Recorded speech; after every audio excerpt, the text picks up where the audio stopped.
বছর কি 4 বছর পড়বে এবার, যে হচ্ছে বিয়ের আমাদের। যদি আমি কোনো কিছু করে থাকি তো আমার শাশুড়ির সাথে এত বছর হচ্ছে থাকতে পারতাম না। শাশুড়ির সাথে আল্লাহর যথেষ্ট পরিমাণ ভালো, অনেক নরম একটা মানুষ। স্মৃতির এক্স হাজব্যান্ডের বউ 2 দিন আগে স্মৃতির বিয়ে চলাকালীন স্মৃতিকে সবার সামনে খারাপ করতে চেয়েছিল।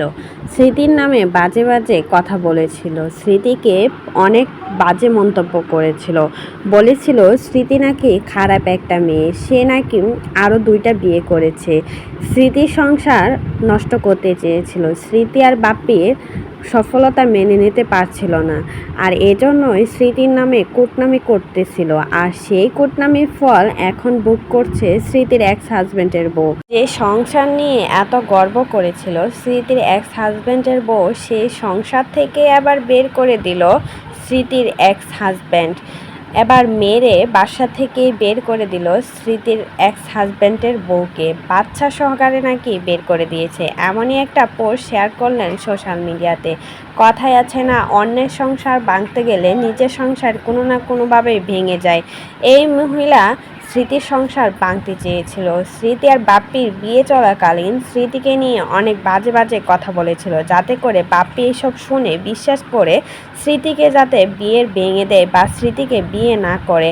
আর সেজন্যই কিন্তু স্মৃতির নামে মিথ্যা মিথ্যা বানিয়ে বানিয়ে কথা বলেছিল। আর এখন তারই সংসার ভেঙে গেল। স্মৃতি কিন্তু খুব ভালো আছে। স্মৃতি 5টা বছর সংসার করার চেষ্টা করেছিল এক্স হাজব্যান্ডের সাথে, কিন্তু কোনো মতেই পারে না। তাহলে ওখানে কোনো মেয়ে টিকে থাকবে? সেটা তো হতে পারে না। এতেই বোঝা যাচ্ছে স্মৃতির এক্স হাজব্যান্ড কত পরিমাণে শয়তান ছিল। কোনো একটা বউ টিকে থাকে না, সবাইকে মেরে বাসা থেকে বের করে দেয়, যেমনটা স্মৃতির সাথে করেছিল।